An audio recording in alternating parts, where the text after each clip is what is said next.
naturales o jurídicas. Es lo que llamamos el impuesto de renta. Y los impuestos indirectos, que como su nombre lo dice, se ponen, llamémoslo así, no sobre el ingreso directo de las personas, sino sobre actividades económicas. El ejemplo claro es el IVA, impuesto al valor agregado. Esas son las dos fuentes más grandes de ingreso que tiene el gobierno nacional. Pero también hay otros impuestos de carácter municipal y departamental. Entonces, el gobierno nacional puede financiar, o sea, pagar, asumir los costos del gasto social y de los bienes públicos, fundamentalmente con impuestos y también, obviamente, con endeudamiento externo. Entonces, miren ustedes lo que pasó. Normalmente, la mayoría de los países del mundo, Nathalie lo sabe muy bien, que es del área de la macroeconomía, la mayoría de los países del mundo, inclusive los países desarrollados, tienden a tener lo que llamamos un déficit fiscal, es decir, que los gastos son mayores que los ingresos. Se gasta más de lo que se tiene, porque es que los gastos sociales son muy grandes, crecientes, y si las sociedades demandamos más servicios y beneficios, pues entonces el gasto crece. En cambio, los ingresos no crecen al mismo ritmo, y eso genera entonces un hueco, una brecha, lo que llamamos el hueco fiscal. En 2019, antes de la pandemia, ese hueco, esa diferencia entre ingresos y gastos representaba más o menos un 3% del Producto Interno Bruto. Es decir, de toda la producción de la economía nacional, es un 3% podría estar representado en esa diferencia entre ingresos y gastos. Con la pandemia, les cuento, mis queridos estudiantes, ese hueco se multiplicó por 3. Es decir, para este año 2021 y en el 2020 estábamos alrededor del 9% de déficit fiscal. Entonces la pregunta es, ¿cómo tapamos ese hueco? Tener ese déficit es muy peligroso desde el punto de vista de la macroeconomía. Piensen ustedes en sus familias. Si en las familias gastamos más de lo que ingresa por los salarios de los que trabajamos, pues empieza a haber una preocupación de los papás o de quienes llevan el ingreso. Hombre, estamos gastando demasiado, ¿en dónde vamos a tener ahorros? ¿Qué gastos hay que recortar?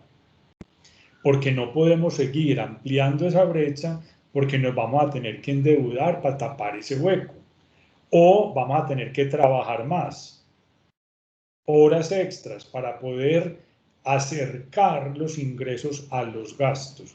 A nivel de un país pasa lo mismo. Si no tapamos ese hueco, pues el endeudamiento va a ser muy grande y eso va a tener consecuencias graves en las decisiones de la economía. Entonces, eso llevó a que este gobierno del presidente Duque presentara al Congreso su reforma tributaria para lograr tapar en parte ese hueco. Y lo que se presentó fue una meta de recoger alrededor de 24 billones de pesos para poder financiar los gastos de la pandemia y poder mantener, ese era un aspecto, a mi modo de ver, muy positivo de la reforma, mantener los apoyos a las familias más vulnerables. Recuerden que el año pasado se ofreció un subsidio, un dinero a las familias más vulnerables, lo que se llamaba pues el ingreso solidario, parecido a una renta básica temporal para poder atender la tragedia de la pandemia. Entonces la reforma tributaria pretendía con esos 25 billones en parte a seguir atendiendo esas necesidades de las familias más vulnerables. Pero ¿qué pasa? Que obviamente eso implica más impuestos. Entonces ahí viene pues toda la discusión de cómo se graban los impuestos, a quién se le cobra más, y vienen entonces ya todos los principios que se usan en la tributación, que deben ser la progresividad y la equidad, es decir, que quienes más tienen más pagan impuestos y quienes menos tienen menos deben pagar. Obviamente ahí la discusión es enorme, pues aquí nos podríamos quedar pues 3 días mirando cuáles son los temas técnicos, los asuntos del IVA. El IVA, por ejemplo, es un impuesto muy fácil de recaudar, muy fácil de controlar, pero también afecta obviamente el consumo de bienes y servicios porque en cierta medida pues termina recayendo en el presupuesto de las familias, sobre todo cuando se graban bienes de la canasta familiar básicos. Entonces ya esos son detalles técnicos que también, si quieren, con mucho gusto los podemos ver en más detalle en otro momento, pero ese es como el marco general. Hay reforma tributaria porque hay un excesivo gasto en gran medida derivado de la pandemia que nos pone en una situación difícil a todos los países del mundo. Se necesitan más ingresos para poder financiar esos gastos. Entonces ahí es donde viene la reforma tributaria que pretendía pues recaudar 23 billones de pesos para sufragar esos gastos. Ese es como el marco general. Bien, decano Mauricio, muchas gracias. ¿Alguno de los profesores de economía quiere complementar algo de esto? Adelante. Pues yo quería, Natalia iba a decir algo, no, listo, yo quería agregar, pues el decano lo explicó muy bien, el contexto general de por qué se fijan impuestos en una economía, y para este caso concreto simplemente puntualizar 3 razones. Una primera razón es mantener el compromiso o la intención del gobierno de apoyar a la población que se vio muy afectada por la pandemia, ¿cierto? Que sus ingresos se vieron disminuidos y quiere contribuir de alguna manera pues a que se mantenga un nivel de bienestar mínimo pues con lo que ha definido. Ese es el primer objetivo. El segundo es dinamizar la economía, es decir, estimular que las empresas sigan creciendo, que siga habiendo producción, que haya crecimiento económico, porque del crecimiento económico nos beneficiamos todos, los que tienen mucho y los que tienen poco, porque se genera empleo y hay ingresos que se distribuyen entre la población. Y la tercera, que es muy importante, estos dos ya los había mencionado el decano, y el tercer punto que quiero añadir es que un adecuado manejo de las finanzas públicas del Estado, por finanzas públicas me refiero a lo que decía hace un momento el decano, la relación entre gastos e ingresos, favorece que el país tenga una calificación de riesgo favorable que le permite acceder al crédito internacional. Y por país me refiero tanto al gobierno, a las entidades públicas, como a los empresarios, que puedan acceder a los mercados internacionales para financiar la operación del Estado y de las empresas, y eso a su vez contribuye con los dos objetivos anteriores, que es estimular la economía y seguir desarrollando los programas sociales. Termino ahí simplemente para que queden claros pues, los 3 puntos. No sé si Natalie... Yo agregaría una cosita chiquitica Sí. que olvidé decir que es fundamental y tiene que ver con la Constitución de 1991 en el caso colombiano. Es decir, el origen, si se quiere, o mejor, la justificación del gasto social, en nuestro caso, está en la Constitución de 1991, que por cierto es bastante ambiciosa y bastante prolífica en derechos de los ciudadanos. Entonces ahí viene el asunto. Si queremos tener todos esos derechos, eso cuesta, eso tiene un costo y la sociedad lo tiene que asumir en gran medida a través de los impuestos que pagamos los contribuyentes. Listo. Yo de pronto como para aclarar, pues para agregar, no para aclarar, sino para agregar, porque creo que ya el decano y Robinson pues explicaron lo suficientemente bien el asunto. En términos de algunos analistas económicos, se dice que esta reforma tributaria era una de las reformas tributarias más bien pensadas en términos de la progresividad, porque quitaba algunas excepciones que, que estaban generando un hueco importante. Entonces, lo que el decano mencionaba como lo que Robinson mencionaba como grabar a las personas que recibían más dinero o a las pensiones más altas, que aún siendo pensiones muy altas, por ejemplo, superior a los 7 millones de pesos, también son subsidiadas.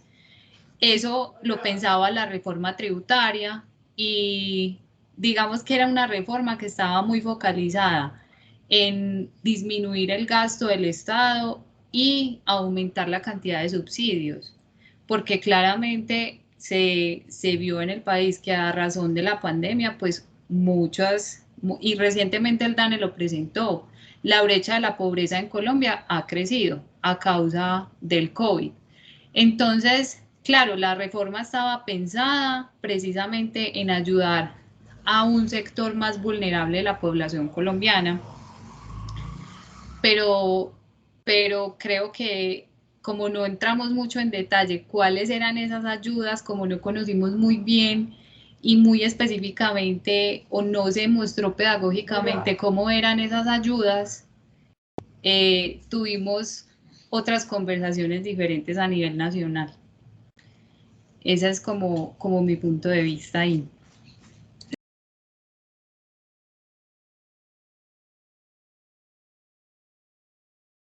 Bien, Nati, muchas gracias. Qué pena que estaba teniendo.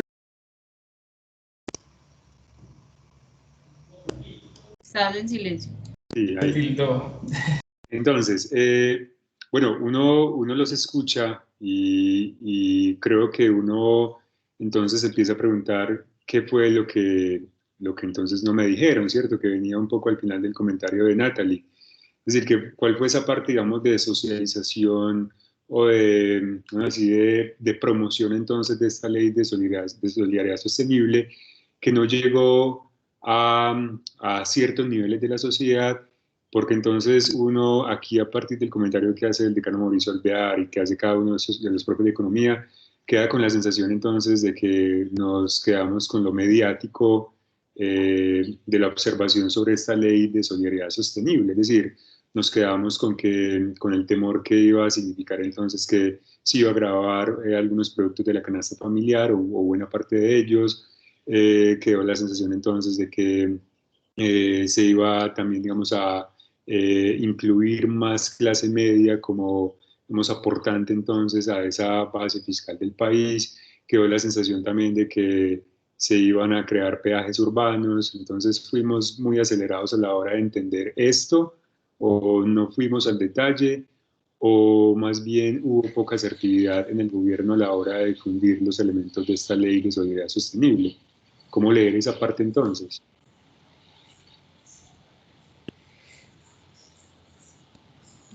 Decano o yo o Miguel. Ahí tenemos la mano todos, entonces... Pero bueno, yo quisiera pues también como escuchar a los estudiantes, a ver ellos qué opinan. Pero yo simplemente voy a decir una cosita muy corta. Es cierto que a nadie le gusta pagar impuestos. Pues para ponerlo en términos muy coloquiales, los impuestos son un mal necesario. Si ustedes miran la historia de los últimos gobiernos, pongámosle, sobre todo a partir de la Constitución del 91, pues para que tengamos un referente, o sea, 30 años que llevamos de reformas tributarias en todos los gobiernos de Colombia desde el año 91 y desde antes. El IVA, impuesto al valor agregado, se creó en Colombia en el año 1985 o 4, en el gobierno del presidente Belisario Betancur. Antes del IVA existía el impuesto a las ventas, que lo pagábamos los consumidores finales. Luego de 1986 se crea el IVA, el impuesto al valor agregado. Pero de 1991 para acá, hace exactamente 30 años, siempre que los gobiernos de turno anuncian una reforma tributaria, siempre hay protestas. Eso que ha ocurrido ahora no es nuevo. Lo que pasa es que las circunstancias sí han cambiado ahora, en gran parte por la pandemia, no para echarle toda la culpa a la pandemia, porque yo ya veo también que ahora toda la culpa de todo es la pandemia. Es como si hubiéramos empezado pues la historia en marzo de 2020 con la pandemia. No, nosotros tenemos problemas estructurales. Miren, desde hace 30 años, siendo yo un niño, escuché decir siempre, necesitamos una reforma tributaria estructural. ¿Qué quiere decir eso de estructural? Es lograr por fin para el país una estructura tributaria que sea realmente equitativa y progresiva y que nos lleve a cubrir el gasto social. Eso es una reforma estructural y no lo hemos podido lograr. Siempre hacemos remiendos con las reformas tributarias que presentan los distintos gobiernos. Y esta no era la excepción. Pero a la pregunta de Oscar sí hay que decir, yo creo la verdad, al gobierno, a este gobierno en particular, le faltó una mejor estrategia de pedagógica sobre la reforma tributaria, reconociendo que puede haber errores. Por ejemplo, justo en la semana en donde se radicó la reforma en el Congreso, el DANE nos mostraba cómo había cambiado o se había incrementado la pobreza en Colombia de esa manera dramática. Entonces, se juntaron dos cosas que se pudieron haber utilizado en favor de mantener la discusión en el Congreso de la reforma tributaria. Pero si a mí me dicen, vamos a aumentar los impuestos, y por el otro lado me están diciendo, la pobreza en Colombia en 2020 aumentó en 3.5 millones de personas, y vamos a tener que pagar más IVA, por lo menos no en tarifa, sino en número de bienes gravables, hombre, eso genera obviamente una reacción negativa. Pero si a mí me dicen, mire, ojo, la pandemia llevó a que se incrementaran los pobres de este país en 3.5 millones, necesitamos ofrecerle a estas personas un ingreso adicional, con seguridad hay una diferencia en el argumento, porque inclusive pues apelando a esa palabra de solidaridad en un momento tan difícil como el generado por la pandemia, a lo mejor la reacción hubiera sido distinta. No quiero decir que el Congreso la hubiera aprobado tal cual la presentó el Ministerio de Hacienda, porque ese es el otro punto interesante. Cuando las reformas tributarias van al Congreso, sufren un montón de modificaciones por la discusión que se da en el Congreso. Entonces yo sí creo que hubo fallas en la estrategia del gobierno para presentarla. No quiere decir pues que sea perfecta, ni mucho menos. Hay muchos errores técnicos también y sobre todo de tiempos. Pretender recoger 25 o 24 billones de pesos en un periodo tan corto a mí me parecía realmente supremamente ambicioso. Debió ser un poco más gradual. Perfecto, muchas gracias, decano Mauricio. Profe, ¿les parece si le damos espacio a dos preguntas de estudiantes? De acuerdo. Entonces los chicos que nos ayudan con la moderación van a asignar esa palabra, esa intervención. Adelante, muchachos. Creo que la primera persona que la tiene es Simón Gómez, y bueno, casualmente son dos Simón los que están ahí pendientes de hablar. Entonces, adelante, Mónica. Listo, entonces ahora vamos a darle espacio a Simón Echeverry para que nos cuentes la pregunta que tienes o tu opinión acerca de qué quieres hablar. Ya tienes el micrófono habilitado para que puedas hablar. Hola, ¿me escuchan? Sí. Listo. O sea, ya hemos hablado un poquito de, más o menos, el decano habló de la necesidad que había de la reforma, más que todo como por qué se hacía, por el gasto, por la pandemia y demás. Una de las cosas más criticadas, ya hablando pues de la protesta, de la manifestación y el paro, fue el gasto público del país. Primero, no sé si esta información es completamente verídica, así que mi pregunta también ¿es esta información verídica? O sea, algo que se criticó mucho fue, por ejemplo, que el gobierno había comprado, si no estoy mal, aviones de guerra, si no estoy mal. O sea, había invertido gran cantidad de dinero en seguridad como en el área de militarización del país. Entonces, primero quería preguntar sobre si ese gasto público fue verdad, o sea, si se gastaron esa cantidad de miles de millones de pesos en eso y si la reforma tributaria intentaba cambiar o tocaba ese gasto que Colombia tiene en guerra o en militarización, no sé cómo sea el término, el gasto que Colombia tiene en ese área se modificaba por la reforma tributaria. Entonces, esa es mi pregunta, si esa información es verídica y si la reforma tributaria hablaba de ese gasto en temas de seguridad. Yo quisiera responder la primera parte de tu pregunta, Simón. Con respecto a la compra del Estado colombiano de aviones. Efectivamente hay un proyecto de renovación de la flota de aviones de defensa del país. Todos los países necesitan tener una estrategia de defensa de su territorio. Y la estrategia de defensa del territorio, pues que la ejecutan las Fuerzas Armadas, depende fundamentalmente del tipo de amenazas que tiene cada uno de los países.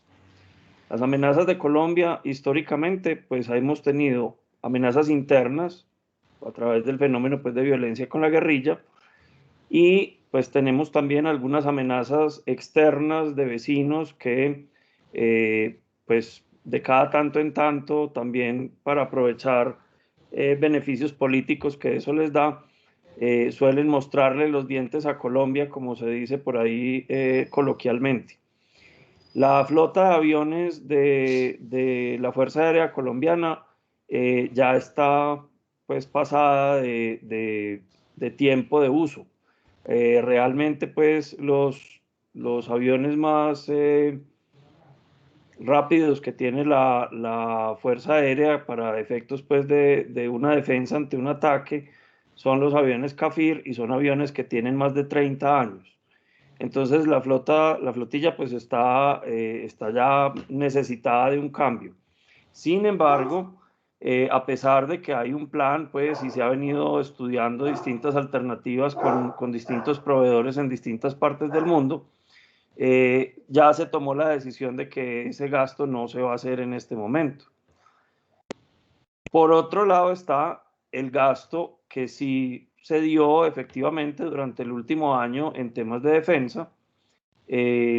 Como les digo, pues eso es un rubro que hace parte de los gastos del Estado, que no es que particularmente pues este gobierno haya decidido gastar o invertir más en ese factor, sino que, como les digo, pues históricamente venimos trayendo una dinámica en temas de defensa, pues que el Estado tampoco puede descuidar, ¿cierto? Porque, y ese es uno de los puntos complejos de lo que está sucediendo actualmente, es que los ejércitos normalmente están destinados a proteger la soberanía de un país, es decir, las fronteras. En esto pues yo creo que Edwin y Oscar pueden ser más específicos que yo, pero digamos que la función del ejército normalmente está pues en el tema de soberanía.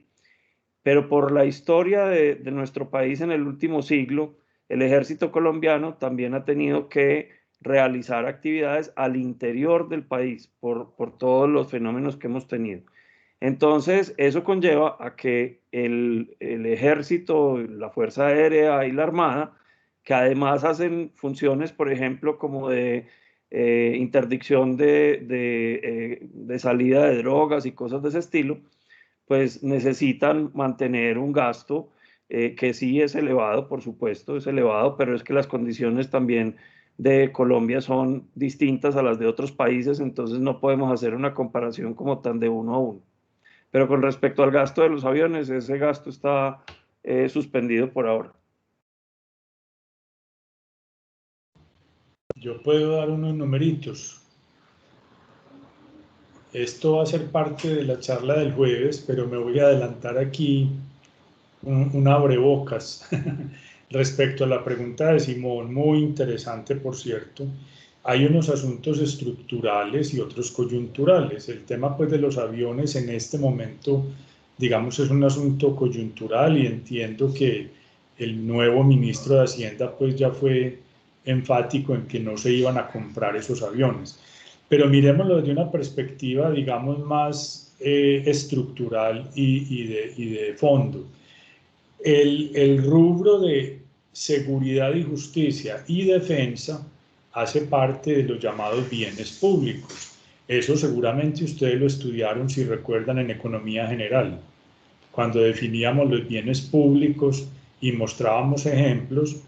Lo que tiene que ver con la justicia, la defensa y la seguridad se consideran bienes públicos porque no hay rivalidad en el consumo y no hay exclusión. O sea, todos los colombianos tenemos derecho a tener justicia, a tener soberanía y a tener seguridad.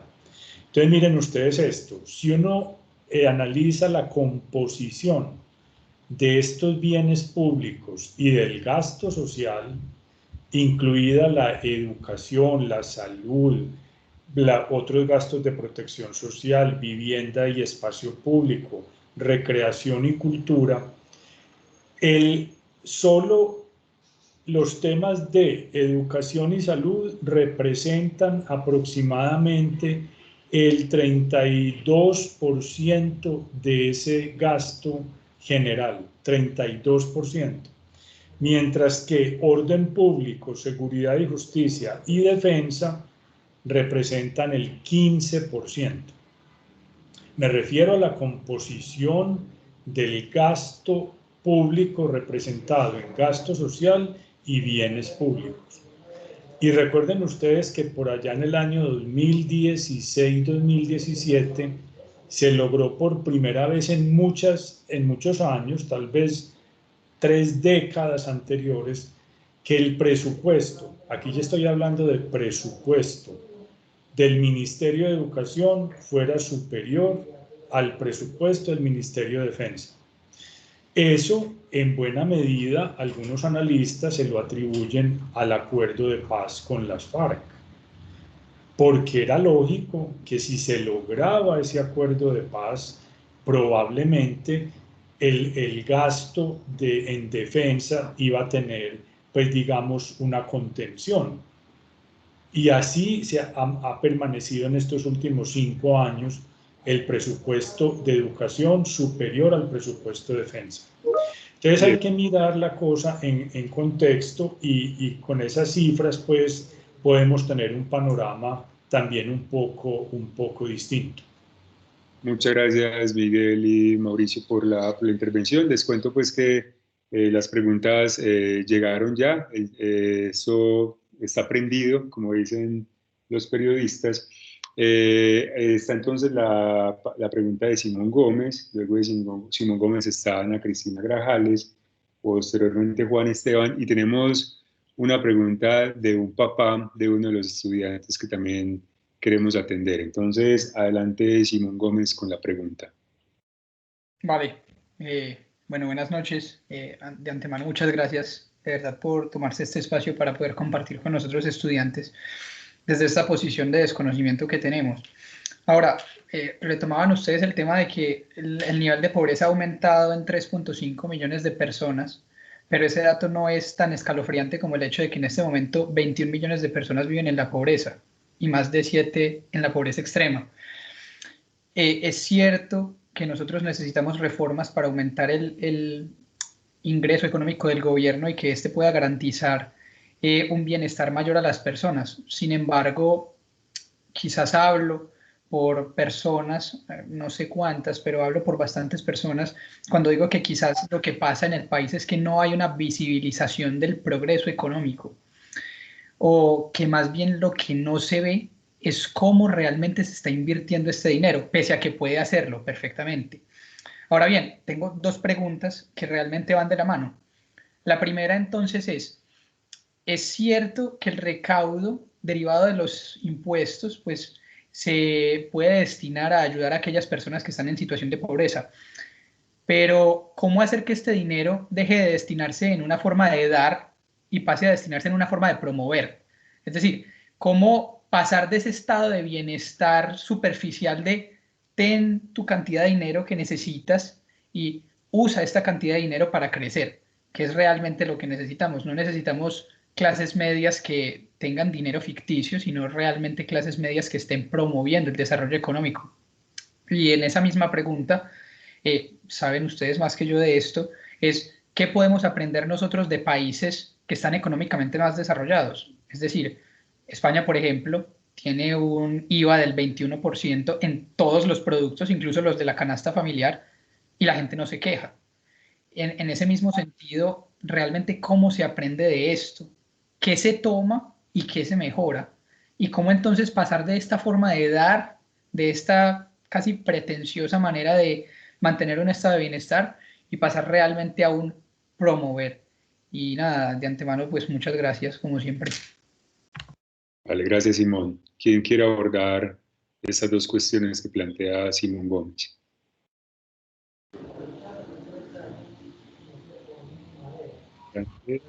Yo tenía una idea, pero estoy hablando demasiado, Natalie.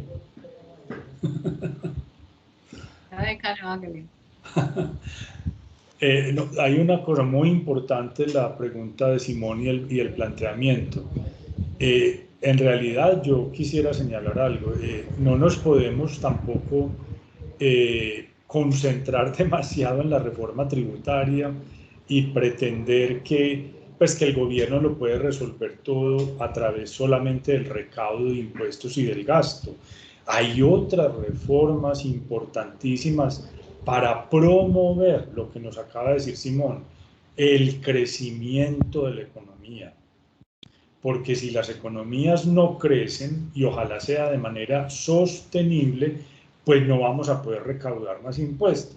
Esa es una de las observaciones que yo he hecho y de mis reflexiones de economista en los últimos días a raíz de todo este debate, es que nos obnubilamos por la reforma tributaria pensando en las tarifas, si se mantiene el 19, si se sube al 20, si se baja al 12 y se graban todos los productos, pero nos estamos olvidando de un problema estructural y es del crecimiento económico.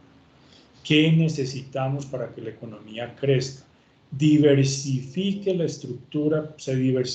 estructura productiva del país y por esa vía tener la posibilidad de recaudar más impuesto de renta, por ejemplo, cuando más personas tengan la posibilidad de tener más y mejores empleos. Entonces, ese es un punto importante. El otro punto que menciona Simón, y es bueno hacer una distinción entre el estado del bienestar y un estado asistencialista.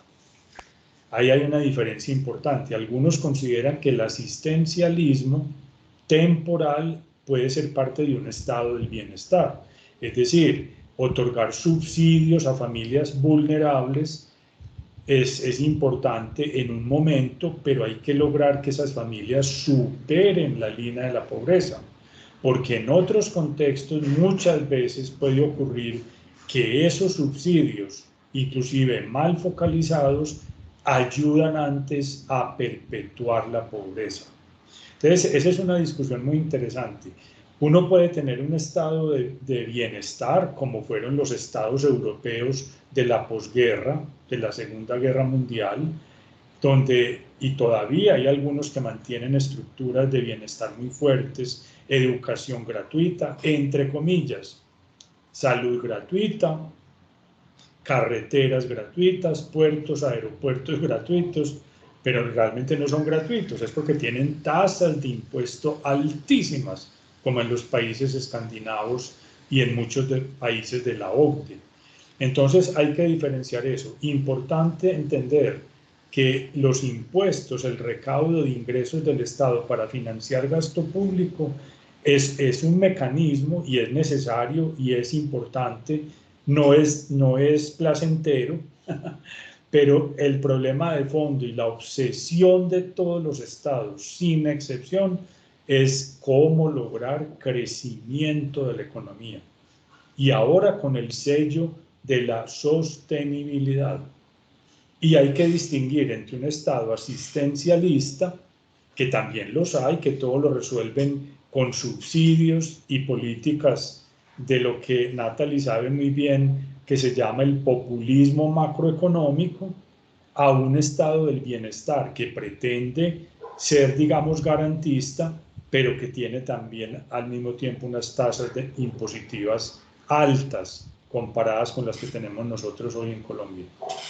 Bien, Ricardo, muchas gracias. Yo quería agregar algo ahí, Oscar, pues también como para poner en contexto la magnitud o una forma como de resolver la pregunta es también ir mirar las cifras, ¿cierto? Entonces, de esos 23.4 billones que se pretenden recaudar hacia el 2022, 5.4 billones estarían destinados a estos programas sociales de ayuda directa pues, a las familias, y eso está cerca al 22-23%. Entonces, no, esto para decir que no todo el recaudo de los impuestos va a estar destinado a ese propósito, no es que vayan a repartir dinero, sino que al ponerlo en perspectiva uno puede decir, bueno, parte de la acción que va a desarrollar el Estado a través de este recaudo está enfocada para este propósito, y sobre todo que se propone también como respuesta a la contingencia que planteó la pandemia. Pero lo otro también se hace, o sea, el gobierno también viene impulsando programas para promover la innovación, el emprendimiento, el desarrollo productivo en el país, y eso se mantendría. Incluso con el nuevo recaudo habría más presupuesto para seguir contribuyendo a esos fines. Yo de pronto, como para complementar, Oscar, qué pena, no, vale. Un poquito la respuesta. De pronto la segunda pregunta de Simón frente a lo que decía de España, pienso que también nosotros necesitamos algo en términos de la educación. O sea, es claro que todas las reformas y todos los cambios obviamente se van a ver en el largo plazo. De hecho, esta reforma tributaria estaba pensada para que tuviera más efectos de largo plazo, pero nuestra visión quizás fue muy cortoplacista, ¿sí? Como lo entendimos, quizás fue muy cortoplacista. Entonces, yo pienso que había un programa específico que creo que es muy importante ahora en las economías desarrolladas, y es la educación. O sea, mientras más educación haya, de hecho la teoría económica dice, mientras más educación haya, más crecimiento del PIB puede haber, precisamente porque las personas se hacen más productivas, las empresas se hacen más productivas, se puede generar mayor empleo, lo que decía Robin, hay mayores tasas de innovación y eso genera mayores emprendimientos y mayor empleo. Entonces yo pienso que la diferencia claramente está en términos de la educación, y que quizá algunos países han comprendido que esa tributación, aunque es fuerte, puede generar beneficios de largo plazo, no solamente los sacrificios de corto plazo que nosotros a veces vemos. Bien, muchas gracias, profesor. Oscar, qué pena. Simplemente, pues, y me meto en el terreno de ustedes, Oscar y Edwin, pero me parece importante señalar frente a la pregunta de Simón, y es que nuestra labor como ciudadanos es precisamente hacer eso que estamos haciendo en este momento, y es hacernos preguntas. Hace un momento yo relativizaba la destinación del recaudo al gasto social. Algún ciudadano o grupo de ciudadanos o grupo de académicos puede decir, venga, y esos 5.4 billones de pesos tendrán un uso mejor en esta sociedad. ¿Por qué no le hacemos evaluación a ese programa de ingreso solidario y eso qué efectos tiene en el largo plazo? Es con argumentos, con estudios, con conocimiento que podemos ayudar también a los planificadores y al gobierno a tomar mejores decisiones en la asignación de los recursos, y la participación ciudadana en ese aspecto es muy importante. La participación informada, ¿cierto? Salir a la calle pues tiene sus efectos, pero también publicar un artículo, una nota de opinión, convocar un foro y producir información de calidad también ayuda bastante. Perfecto, muchas gracias, muy buena anotación. Yo solo ahí para complementarle le iba a decir a Simón que hay en el penúltimo Nobel de Economía que ustedes conocen bien, Banerjee y Duflo, da justamente una discusión en esa línea, ¿cierto? Cómo mirar ese asistencialismo o cómo propiciar, digamos, una potenciación de condiciones de esas personas que están en condición de pobreza, ¿cierto? O de vulnerabilidad. Entonces es una muy buena fuente, Simón. Bien, entonces ahora le damos la palabra a... ¿Sí? Qué pena, quería aclarar una cosita. Muchachos, no sé si sabían, pero activamos el chat. Entonces, pues, los invitamos a que también opinen por ahí, a ustedes, profes, para que también lo lean, para que condensen también como en sus respuestas, como si lo pueden hacer las preguntas que están en el chat, o para que nos quede para futuras charlas. Y muchachos también, no sé si les da pena preguntar abiertamente por el micrófono, lo pueden hacer por ahí para que para que todos podamos pues como expresar la opinión. Entonces era esa cosita puntual. Gracias, Oscar. Muchas gracias. Entonces ahora con esta invitación entonces le damos la palabra a Ana Cristina Grajales. Adelante, Cristina. Hola, primero pues gracias por facilitar este espacio. Pues mi pregunta yo la puse en el chat, pues hablando de la parte de la inversión en guerra que se hizo en Colombia, pues porque no sé si esa cifra es verdadera, pero sé que...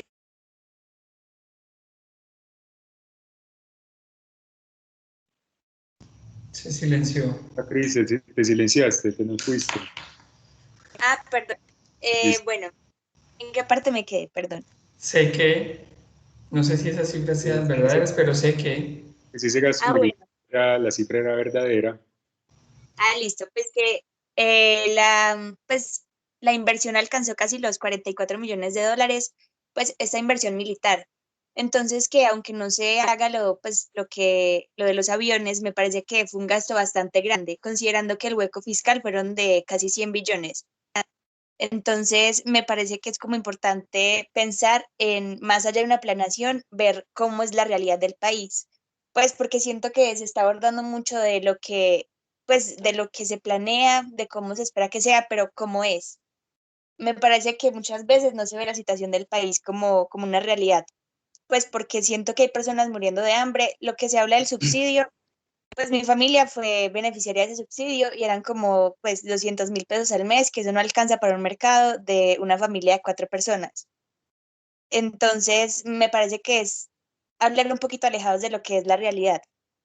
Pues si Bien. quisiera saber, pues profundizar un poquito más, pues como informarme más sobre pues la reforma, porque creo que lo que más fue criticado fue de dónde vamos a sacar esa plata para los impuestos, porque pues es claro que Colombia necesita una reforma en la parte, pues sí, que ya nos explicó Natalie y Mauricio, pero ¿de dónde se va a sacar esa plata después de todo lo que implicó la pandemia? ¿Cuántas personas hay desempleadas?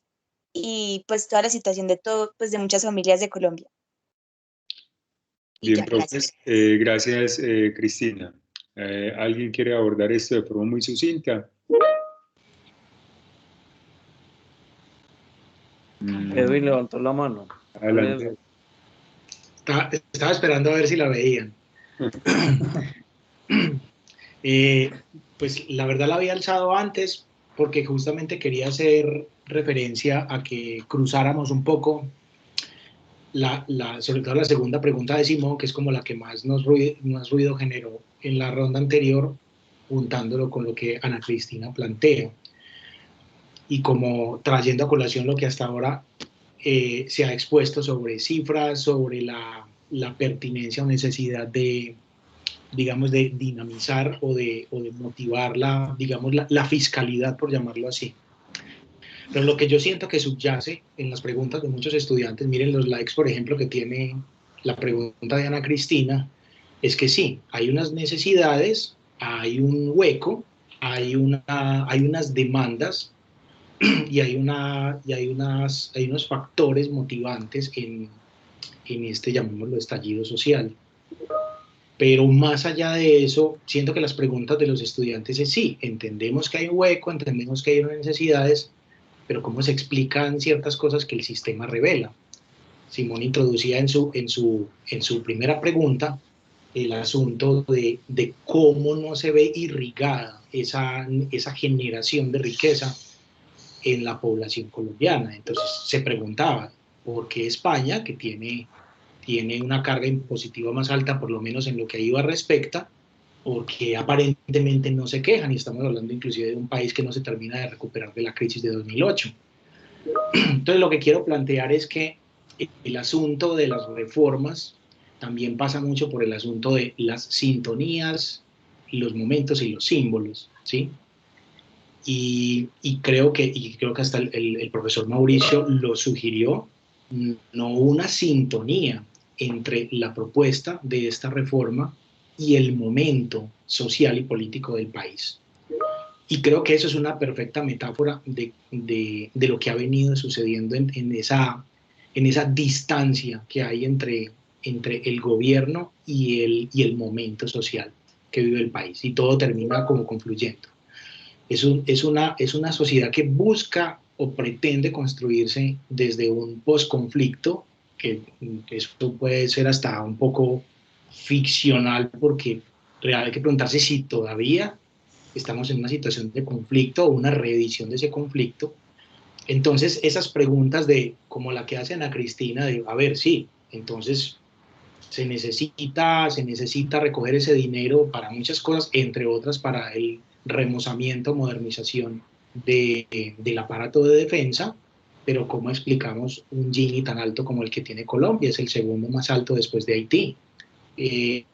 ¿Cómo explicamos que Colombia es el cuarto país de América en gasto en defensa? O sea, el conflicto requiere esa dimensión de carga impositiva para justificar, digamos, el componente de defensa. Entonces, siento que la reforma lo que termina como de plantear es que sí puede crearse unos consensos acerca de la necesidad de hacer una reforma, pero llega en un momento en que simbólicamente y realmente no había condiciones para plantearlo de la manera en que se planteó, porque la percepción es que la reforma no está realmente sabiendo responder, aunque pareciera, como algunos lo plantean, que si es una reforma progresiva y no regresiva, es que es una reforma que tampoco va a resolver problemas como la profunda desigualdad y la necesidad de una reestructuración digamos, de la economía colombiana, en cuanto a mirar qué tan diversificada está nuestra economía, cómo están esos vasos comunicantes de la economía colombiana y cómo se están sintonizando con esa realidad de Colombia. Se habla de una clase media colombiana, pero ¿realmente existe una sola clase media colombiana? Cuando hablamos de clase media en el eje cafetero o, por ejemplo, en los llamados antiguos territorios nacionales, ¿existe una clase media aquí? ¿Cómo es la clase media allí? ¿Cómo es la clase media en Medellín? Y eso, pues como para cerrar, me lleva a que es un momento, yo siempre recuerdo, Oscar seguro lo tiene muy presente, siempre pienso en el texto de Frank Zapport y Marco Palacios. País fragmentado, sociedad dividida. Creo que el profesor Mauricio también lo tiene muy presente. Exacto. Sí, cómo sigue siendo totalmente plasmable esa realidad que se plantea de cómo es un país de regiones, pero regiones que no han logrado encontrar un diálogo. Esta crisis quizá permita encontrar esos vasos comunicantes, aún desde esta efervescencia y conflicto, pero creo que esta reforma de alguna forma tocó o evidenció esa distancia entre unas necesidades fiscales y un proyecto nacional que no termina de definirse, de una sociedad que está cambiando, una sociedad que está buscando un nuevo norte.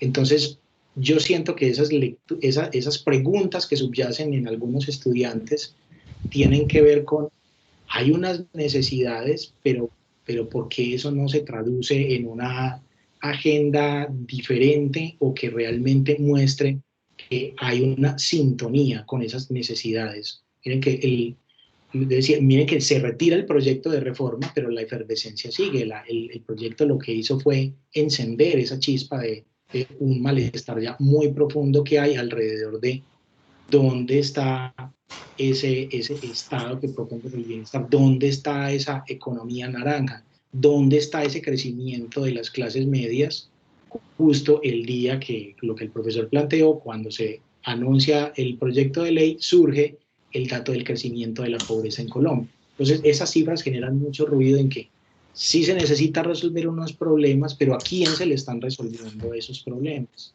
O cómo plantear una reforma que realmente implique una redistribución más equitativa de esas oportunidades, de esas posibilidades que se buscan a través de una visión de país que yo creo que nos está haciendo falta en Colombia. Gracias, Edwin. Adelante entonces, Juan Esteban, con tu pregunta. Juan Esteban, ¿estás por ahí? Si no, Juan Esteban, Camila, tu papá tiene una pregunta. Buenas noches. Sí, adelante. Muchas gracias por la oportunidad y felicitaciones al grupo tan selecto de expositores y la manera tan interesante de esto. Yo escuchando tantos clamor en la calle sobre lo de la reforma tributaria, entonces me hacía una pregunta que ya Natalie también la dijo inicialmente. ¿Será que faltó pedagogía? ¿Sería que faltó más información? Pero entonces yo también les pregunto a ustedes, ¿esa información de dónde tendría que venir? Una parte es el Estado, el gobierno como tal, pero también los medios de comunicación y también quienes nos lanzaron al paro, me disculpa la expresión, debían de conocer toda la reforma tributaria, porque uno sí ve que entonces, claro, nos lanzaron con cosas y claro que se iba a servicios públicos, al combustible y todo lo que se ha dicho. Entonces digo, faltó conocimiento de eso, o detrás de este cantidad de conflictos que hay otros intereses y estamos desdibujando lo que era una reforma que yo ya escuché de varias personas y ahí lo dijeron Natalie y algo otros, que realmente la progresividad de esta reforma era de las que mejores se habían podido soñar, crear. Y fuera de eso dice uno, bueno, la reforma tenía que ir al Congreso, ni siquiera llegó. Y después vendrá, pues, si no estoy mal, la constitucionalidad de la reforma. Y no llegó al Congreso donde la palabra que se dice lo peluquean, le hacen los recortes. Ni siquiera alcanzó a llegar allí donde sería pues el escenario de la democracia, sino que se sale a una condición que estamos todavía muy difícil, con unas pérdidas grandes. Eso pues por un lado era como esa pregunta que pasó ahí. Hay otra condición que me parece y en las universidades es que siempre hablamos de estudiar y estudiar y estudiar, correcto. Pero si las universidades sacan profesionales y lo lanzamos a las calles, ¿y qué van a hacer?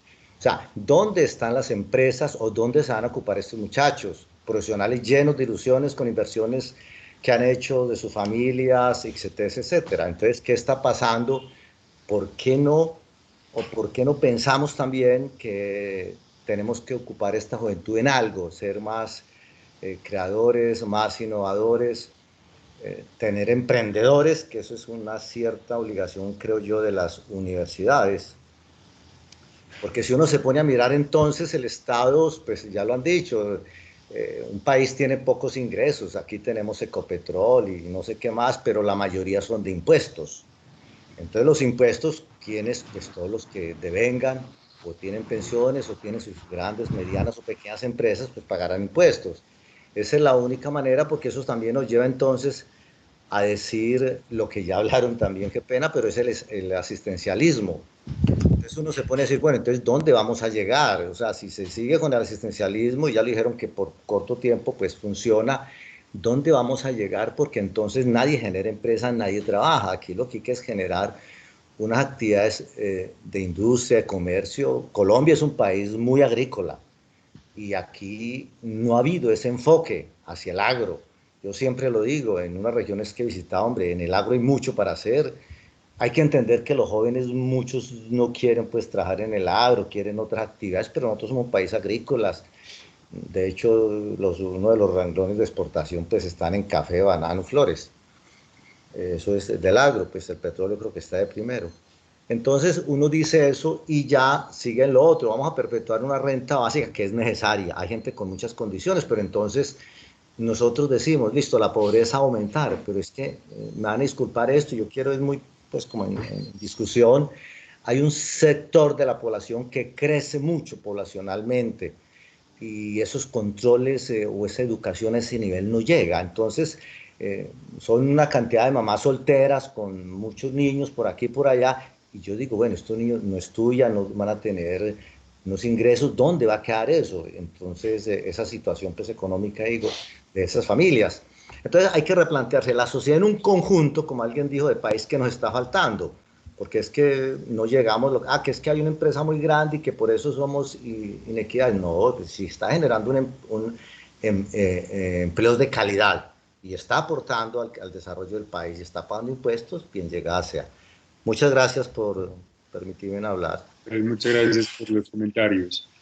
Les confieso pues que en vista que Juan Esteban no habló en ese momento, yo me salté hacia el papá de Camila, pero entonces ahorita ya le doy la palabra a la pregunta más bien de Juan Esteban. Juan Esteban, adelante.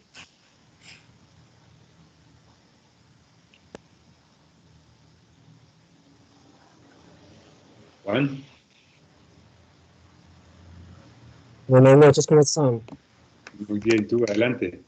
Muy bien, gracias. Qué pena, sino que ahorita tuve un problema con el micrófono. Entonces, pues ya retomando pues el tema de la reforma tributaria y que tenemos entendido que es una necesidad que tiene el país porque tiene unos gastos muy superiores a los ingresos que tiene. Es hablar pues de cómo se hace, ¿cierto? Cómo se hace, cómo plantea la reforma, la recolección de esos dineros, ¿cierto? Entonces, yo quería tocar unos puntos que pues les iré mencionando pues las referencias y es, primero pues sabemos que la reforma no toca a las personas vulnerables, ¿cierto? Las personas vulnerables aquí están definidas en un estudio de clasificación pues sobre los ingresos, que las personas vulnerables son las que ganan por debajo de 632.000 pesos, 332.000 pesos, ¿cierto? Entonces estamos hablando de un 67% de la población colombiana. Esas familias, pues esas población no se toca. La reforma, por así decirlo en un término, le clava todo esto, pues le clava como este gravamen a la clase media, ¿cierto? Donde empiezan a pagar, pues empiezan a declarar renta, o lo que se proponía era que declararan renta pues las personas con ingresos superiores ya no a 4.700.000, sino a 2.300.000, y posteriormente, con el pasar de los años, fuera bajando la cifra, ya no 2.300.000, sino 1.000.000, pues cierto, después entonces, pero comparándolo con la cantidad de personas de escasos recursos, la clase media se queda corta, ¿cierto? Son personas que no tienen pues como mucha, no es un gran sector de la población colombiana en comparación para responder con todas las personas por debajo en situación vulnerable. Aparte de eso, ustedes hablemos al otro extremo, que son las personas ricas o súper ricas de nuestro país, donde el gobierno se queda pues flojito a la hora pues de clavar o hacer gravámenes de impuestos. Uno es el impuesto a los dividendos, ¿cierto? Según pues expertos, en este caso pues Luis Carlos Reyes, director y comundador del Observatorio Fiscal de la Universidad Javeriana, si pues con la reforma dejan de pagar impuestos las personas que reciben más de 10 millones por dividendos, ¿cierto? Y empiezan a pagarlos solo los que reciben más de 28, entonces estamos ahí se está teniendo una pérdida de capital, ¿cierto? Se está teniendo una pérdida de recaudación de impuestos que podría ayudar con este déficit fiscal, ¿cierto? Otro punto es el impuesto al patrimonio, ¿cierto? Donde se propuso que era recomendable, y lo propuso Leopoldo Ferguson, profesor de Economía de los Andes, ¿cierto? Director del Centro de Observación pues, de Desarrollo Económico, propuso que era recomendable aplicarlo desde los 3.000 millones de pesos en adelante, ¿cierto? Lo que nos llevaría a pasar de 7.000 contribuyentes a 39.000 contribuyentes, ¿cierto? Entonces, ¿qué estaría pasando? Estaríamos aumentando en 32.000 contribuyentes esa cantidad de personas que están que estaban declarando renta. Entonces es donde la reforma se va quedando corta y donde se va haciendo excepciones, ¿cierto? Porque esas propuestas que suenan tentadoras, que suenan, que pueden aumentar que pueden ampliar ese espectro de recaudación, ¿por qué no las toca? ¿Cierto? ¿Con qué se fundamenta para no llegar hasta allá? Listo. Otro punto es el de los paraísos fiscales, que sabemos que son lugares donde se mueven los dineros para no rendir impuestos, ¿cierto? Según el profesor Diego Guevara, profesor de la Escuela de Economía de la Universidad Nacional, nos habla de que si todo ese dinero que estuviera en los paraísos fiscales pagar impuestos, podrían llegar a recaudarse 18 billones de pesos, ¿cierto? Lo que responde a un 77% de la meta. Y otra cosa que la reforma no toca, ¿cierto? No toca por ningún lado. Entonces, ¿qué estamos viendo? Estamos viendo es que no hay un gravamen a las personas que verdaderamente tienen dinero, porque entonces se van, a los pobres no les cobran porque obviamente no se les puede cobrar, ¿cierto? A las personas más vulnerables. Y a los ricos tampoco se les está grabando, pues mucho, porque les hacen gravámenes, pero que no lo sienten en realidad. Y se le deja todo a la clase media, ¿cierto?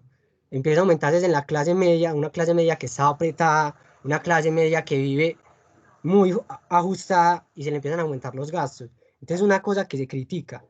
Hay otros puntos que también me quiero tocar y es y hablamos desde que el Estado tiene como, pues, de esas mismas excepciones o puntos que se trataron pero que nunca se lograron tocar en la reforma y es, pues, primero, en Colombia es el segundo país en América Latina con más zonas francas, ¿cierto?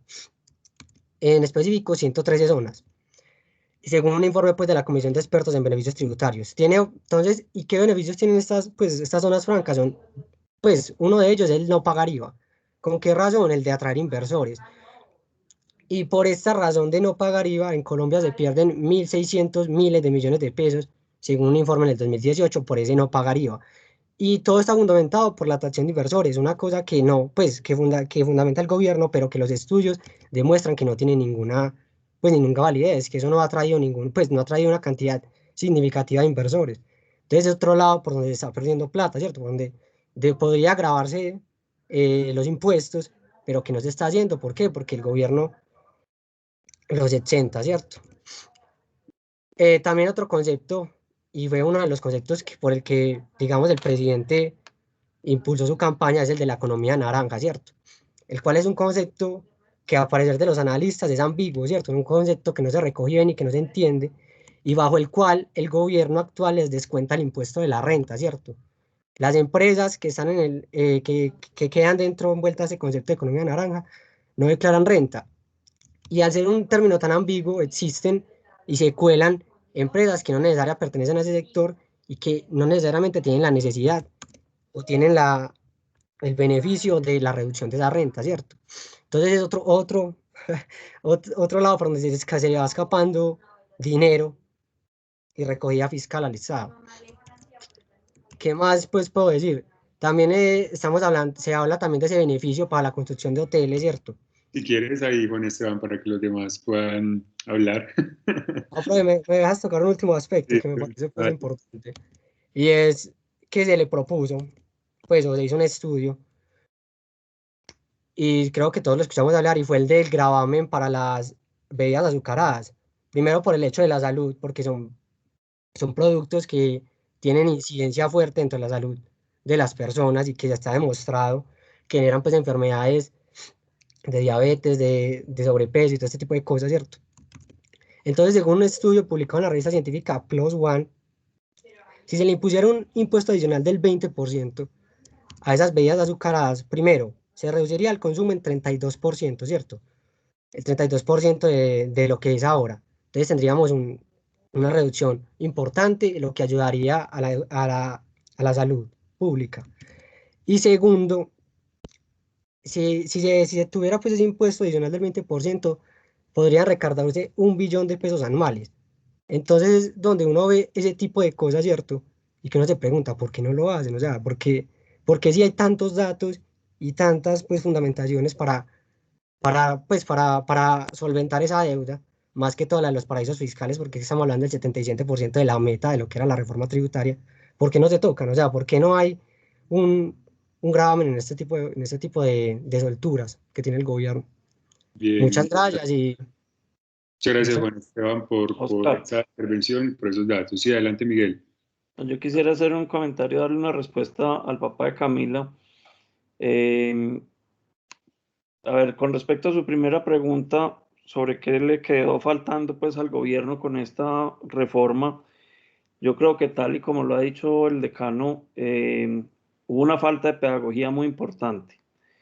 A mí me parece que es muy necesario que cuando se vayan a hacer este tipo de propuestas o se vayan a llevar propuestas de leyes al Congreso, pues estén acompañadas de un ejercicio pedagógico y de un ejercicio de liderazgo. Desafortunadamente en este caso no se dio y sumémosle pues que era en un momento no adecuado porque obviamente pues digamos que el país estaba pasando por unos momentos que hacen que todo el mundo esté mucho más consciente del gasto de cualquier peso que tenga en el bolsillo y lo que suene a que voy a tener que desembolsar más dinero para pagarle al Estado, pues es impopular. No es la primera vez que nos pasa, ¿cierto? Esto ha pasado en gobiernos anteriores también, no solamente con reformas tributarias, sino con otro tipo de proyectos muy importantes que si hubieran tenido una mejor pedagogía, a lo mejor hubieran tenido un mejor entendimiento de la ciudadanía. Desafortunadamente también, a veces las personas que son muy técnicas no son los mejores comunicadores.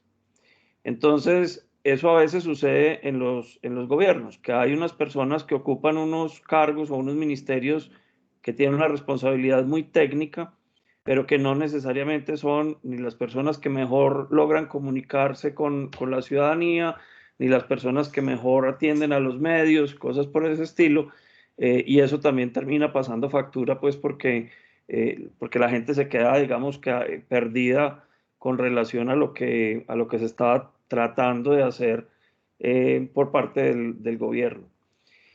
Y yo quisiera agregar un punto que está también relacionado con algo que he visto ahí en el chat, y es lo siguiente, muchachos. Yo creo, yo voy a dejar que las respuestas de esta última intervención de Juan las den más desde la perspectiva económica los economistas aquí presentes.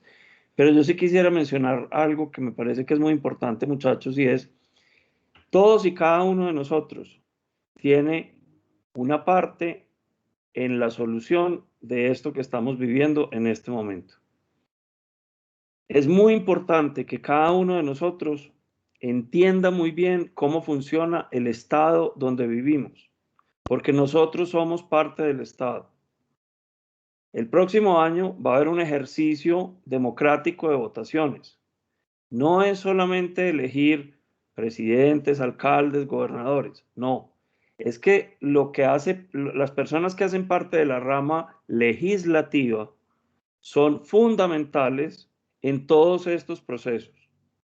Fíjense ustedes que lo que el gobierno tenía que hacer por norma constitucional es presentarle la propuesta al Congreso y luego el Congreso de la República tiene que estudiar la reforma y decidir si la pasan o no la pasan y qué tipo de modificaciones le hacen. Ese ejercicio no se dio porque finalmente la reforma terminó cayéndose antes de que pasáramos a ese punto.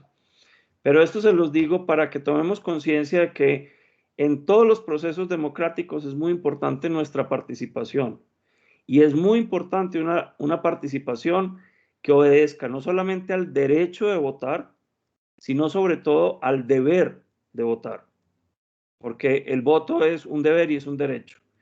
Y cuando vamos a ver lo que es el deber de votar, implica que cada uno de nosotros haga un ejercicio juicioso de leerse las propuestas de los candidatos, de entender cuál es el candidato que mejor nos representa y de votar por esa persona. Estoy refiriéndome sobre todo al tema legislativo, es decir, Senado, Cámara y a nivel regional y local, pues también asambleas y consejos municipales.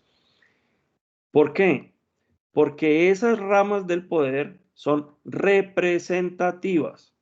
Es decir, cada uno de los congresistas representa una región y representa un grupo de ciudadanos que votaron por él y está obligado con esas personas, que es como, es parte de lo que estabas explicando, Robinson, en el chat también. Tenemos que ser muy conscientes de por quién votamos, porque esas son las personas que tienen la responsabilidad de representarnos a nosotros ante el Estado. Y cierro con dos mensajes que me parecen importantes. Uno es, no podemos pretender que el Estado lo haga todo por nosotros. Ese no es el modelo de Estado que tenemos en nuestro país. No es un Estado que esté diseñado para encargarse de cubrir todas las necesidades de la población. Desafortunadamente no, ese no es el tipo de Estado que tenemos. Más allá de si eso está bien, regular o mal, es muy importante que entendamos en dónde estamos, qué tenemos y qué podemos hacer con lo que tenemos actualmente. Hay una frase muy célebre del presidente Kennedy de los Estados Unidos, John F. Kennedy, que dijo: no pienses qué es lo que los Estados Unidos puede hacer por ti, piensa más bien qué es lo que tú puedes hacer por los Estados Unidos. La traigo a colación porque yo creo que todos y cada uno de nosotros, como ciudadanos, tenemos algo por hacer por el país. Y se las voy a poner en el siguiente sentido. Lo primero que tenemos que hacer, muchachos, es cumplir las normas del país. Cumplir las normas implica, no me voy a pasar el semáforo en rojo, implica que voy a respetar las autoridades porque las instituciones son para respetarlas. Implica también que tengo que pagar impuestos. Todos tenemos que pagar impuestos de una manera u otra. Por supuesto que el Estado no le va a pedir a las personas más vulnerables y de menores ingresos que hagan que paguen un impuesto a la renta. No, no se trata de eso. Pero esas personas también compran artículos que están grabados con IVA. Entonces también están pagando impuestos. O sea que en Colombia todos pagamos impuestos. Todos. De una manera u otra.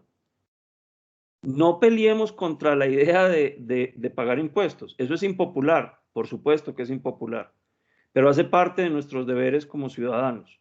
Y creo que es muy importante que eso lo tengamos claro, porque a través de ese tributo se están cubriendo todos los gastos del Estado, los buenos, los regulares y los malos, pero todos. Y al final del día, todos necesitamos del gasto del Estado. Quería simplemente mencionar eso. Gracias. Voy a darle la palabra entonces a Juan Diego Muñoz y posteriormente Isaac Castaño. Buenas noches. Yo quería hacer como varias preguntitas, pues, más que todo como en materia económica, porque pues si bien yo creo que el detonante para las protestas fue la reforma tributaria, yo creo que fue también porque le tocó el bolsillo a los colombianos, pues una economía como, si bien que venía siendo creciente y sólida dentro de la región, no es como la mejor ejecutada, porque pues en la planeación la desconozco un poco, pero entonces la pregunta mía era como cuál debería ser como la hoja de ruta del país en materia económica, pues teniendo en cuenta que, por ejemplo, como lo mencionaron ahorita, pues somos un país que en gran medida dependemos como de recursos fósiles, pero que tampoco somos como potencia en petróleo. Y la otra pregunta, no, pues siguiendo como con esta misma línea, es ¿qué opinan pues los proveedores, así economistas, respecto de estas economías sumergidas? Pues, y de pronto la legalización de cierto tipo de mercados que dentro del país sabemos que somos potencia mundial y que nos reconocen pues precisamente por ellos. La otra pregunta era, ¿qué tanto afectaría un cambio de corte político en los dirigentes del país, siguiendo pues como el modelo económico que nosotros llevamos? Muchas gracias. Yo, pues como para responder una de las preguntas de Juan Diego, pienso que la hoja de ruta en términos fiscales pues debe estar encaminada primero a calmar un poco los ánimos que hay de todos los lados, ¿cierto?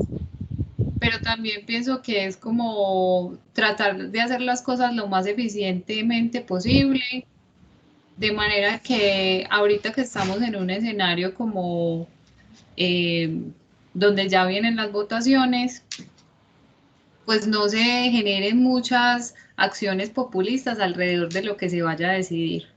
O sea, yo pienso que el tema de la reforma estuvo un poco permeado por ciertas acciones populistas que quizá sacaron del contexto todo lo que podía hacer la reforma.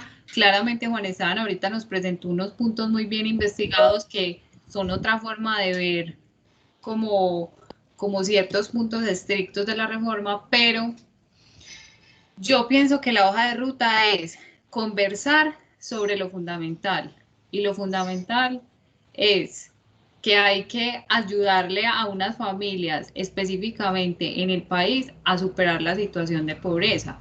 Y lo segundo es que hay que activar la economía.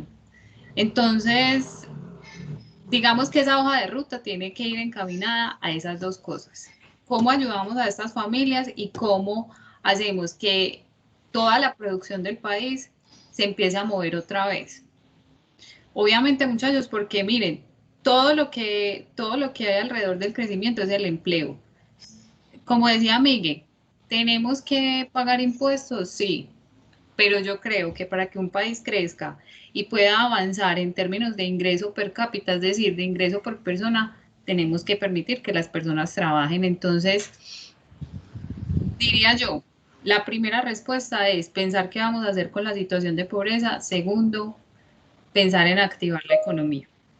Yo le agregaría, qué pena Nati, un tercero y grupo, y es también hacerlo de manera integral. Es decir, ahorita un estudiante hablaba de las zonas francas, o de las zonas francas o las zonas de consolidación en Colombia, que se han creado, digamos, se crearon con el espíritu de llamar inversión al país, y son esas zonas de consolidación ya más de 116 las que hoy presentan muchas de ellas grandes problemas o condiciones de pobreza y desigualdad en el país, y altos índices de violación de derechos humanos y también de violencia al interior de esos mismos espacios.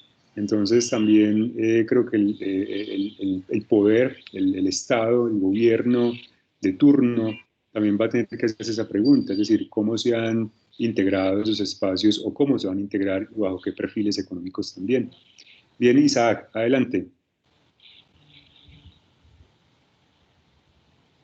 Hola, ¿ahí me escuchan? Sí, perfecto. Sí.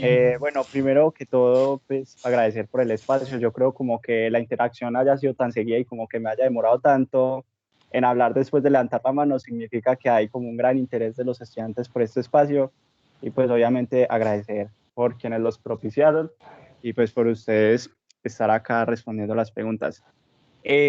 Yo quiero decir primero que todo que me parece súper bien el análisis económico que le están dando. Y de hecho quiero agregar que estoy totalmente de acuerdo. De pronto, en la clase media en esta reforma sí me pareció que se le fue muy duro, pues porque no se puede negar que se iba a ir con IVA, con impuesto a los servicios públicos, con impuesto al Internet, con impuesto de renta. Yo creo que si solo con el impuesto de renta se le hubiera ido a la clase media y con el IVA hubiera sido perfecto, pero también a los servicios y al Internet me pareció excesivo.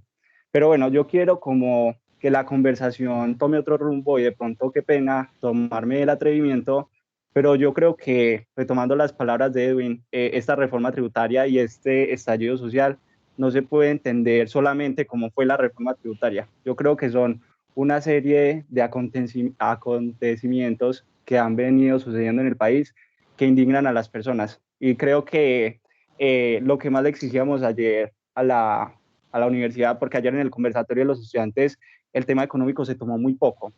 El tema que más se habló fue que es que en las calles se está desatando una batalla entre las personas que están protestando, entre pues los policías que están oprimiendo. No digo que sean solo los policías, también pues se ha sido violentos con ellos. También se dice que hay presencia de grupos paramilitares, de grupos al margen de la ley, y creo que deberíamos de enfocar un poquito, al menos un poco, en la charla a ese asunto, a cómo nos sentimos los estudiantes con respecto a eso, porque no ha sido fácil en las últimas semanas estar estudiando mientras uno está bombardeado de noticias de que hay violencia, de que están muriendo personas, de que están desapareciendo solo por pensar distinto. Yo creo que lo que más me pareció genial de ayer, de la conversación de los estudiantes, es que todos llegamos a la misma conclusión, todos. Los que están, pues los que están defendiendo una cosa y la otra, y es que todos amamos a nuestra patria y todos nos estamos formando para hacer que era como un poquito anexando la reflexión que da Miguel. Pero me parece que de pronto deberíamos de discutir eso, de si estamos en un país justo en el que se puedan oponer las ideas, en el que haya un espacio abierto al diálogo, en el que las personas puedan expresar sus ideas, porque lo que creo que está pasando en este momento en las calles, ahorita que decían que el gasto en seguridad era alto porque un país necesita sentir seguro, yo no me siento seguro saliendo a las calles, yo no me siento seguro diciendo me opongo a lo que está pasando, no me gusta esta reforma tributaria, siento que mi vida puede ser tomada por cualquier grupo de los que ya mencioné y no sea la de eso. Creo que debería de darse un rumbo en esta conversación hacia ese punto, porque como ya han dicho, queda muy claro que la reforma tributaria es totalmente acertada, se necesita, es verdad. Colombia hizo un gasto grande en vacunas, que era un gasto que me imagino que no esperaba Duque cuando asumió el poder,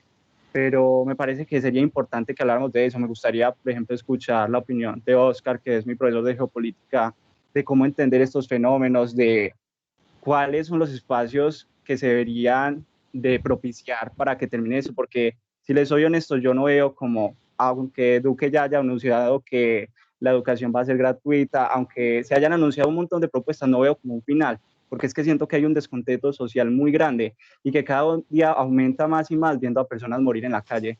No sé si ustedes como profesores conocieron el caso de Lucas, creo que era Villa.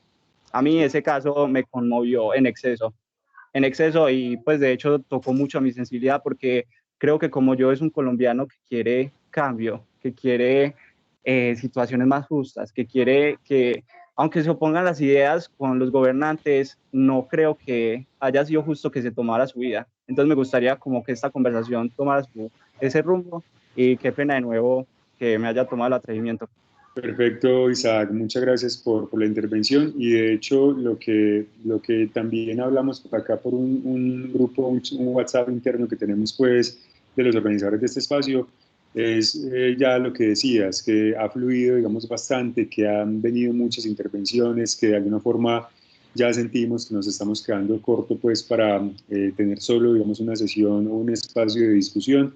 Y queremos, así como ya lo estás propiciando y como lo estás sugiriendo, tener un segundo momento en el que esos temas sociales puedan, digamos, también aparecer en la mesa de discusión, ¿cierto? Hoy, pues, a la discusión nos llevó a eso, giró, digamos, más en términos económicos, también fue uno de los puntos que ayer tus compañeros señalaron, pero qué bacano que desde hoy podamos extender una invitación y ponerla, digamos, en la agenda, no sé si de esta semana o de la próxima. Eso lo podemos acordar con ustedes y con los chicos que se han encargado de este diálogo, de esta conversación, para tener un segundo momento en el que esos temas los podamos tocar. Los profes que están aquí, Edwin, y pues obviamente yo también lo haría con todo el gusto, y ampliar un poco más esas preocupaciones, preguntas o discusiones. Porque hoy tenemos entonces más personas en las intervenciones en la lista, pero también hoy hay un espacio que está pensado para que intervenga bienestar. Entonces yo aquí estoy como en medio de la espada y la pared y le pregunto a los demás chicos que están allí colaborándonos en la organización si entonces damos lugar a más preguntas y más intervenciones o si abrimos el espacio para bienestar. Díganme ustedes, ayúdenme por favor. En vista de que está fluyendo de una manera bastante correcta toda esta conversación y que los estudiantes realmente tienen voluntad de participar, se decide aplazar la actividad de bienestar. Listo, y como de no darle un corte abrupto a este tipo de pláticas que al final son justamente la construcción de la que habla Miguel Fernando. Entonces, bueno, yo creo que en este orden de ideas pues continuemos con las preguntas hasta las 8:15 más o menos. Perfecto. Entonces, Edwin, yo no sé si querés entonces, bueno, Miguel, si quieres darnos la palabra, la primera y levantada, en esta pregunta, en esta invitación que hacía Isaac, le podemos dar algunos elementos. Adelante, Edwin y Miguel. Y luego yo. A ver, Isaac, lo primero que yo quisiera decir es, yo entiendo la preocupación que estás manifestando y yo creo que tener miedo no es tampoco, no es una cosa mala. Y permítanme explicarme para no quedar citado fuera de contexto. Es cierto que cuando uno se enfrenta a una situación nueva o a una situación desconcertante, cuando uno ve que hay un cambio en todo el país y que hay una reacción social en todo el país y nos llegan solamente las cosas negativas, porque yo también quisiera hacer aquí un llamado y es, hagan el ejercicio de buscar cuántas noticias buenas hay de Colombia en los últimos 12 días y les garantizo que se van a sorprender de la cantidad de cosas buenas que han pasado en estos días. Pero desafortunadamente, pues nuestro principal canal de recepción de información han sido las redes sociales y a través de las redes nos llega lo que el algoritmo nos está alimentando, muchachos. Eso también es muy importante que lo tengamos en cuenta, ¿cierto? ¿Eso qué quiere decir? Quiere decir que lo que le interesa a Instagram, lo que le interesa a YouTube, lo que le interesa a Facebook es alimentarnos con información que ellos creen que nos va a llamar la atención porque ellos ganan es por el tráfico. Entonces, a veces hay que hacer un ejercicio de desconexión también y yo siento que estamos pasando por unos días donde la cantidad de información negativa es abrumadora. Y a veces hay que hacer el ejercicio consciente. Eso pues no quiere decir que uno se vaya a desconectar de la realidad del país, para nada. Hay que estar informados, sí, pero hay que hacer un ejercicio también de pensamiento crítico alrededor de la información que nos está llegando y la cantidad de información que estamos consumiendo en sentido positivo o negativo. No simplemente lo voy a poner así como en esos términos. Entonces arranqué por decir pues, que el miedo está bien, que el miedo es una reacción natural de los seres humanos.